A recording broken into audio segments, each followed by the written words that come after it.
నన్ను కోసిగా ఇస్తామంటున్నా చెప్పిన కోసిగానే ఇస్తావు. నువ్వు నా పాడమని కోసిస్తాను ఇప్పుడు నా ఇదే తెలుస్తుంది తెలిసింది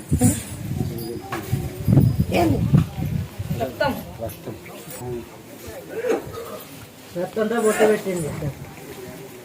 అమ్మకు బొట్టు కుంకం లేదంటే నీ రక్తం తీసి పెట్టినావు. అమ్మకి కుంకం తక్కువ వచ్చింటే నీ రక్తం తీసి పెట్టినావు.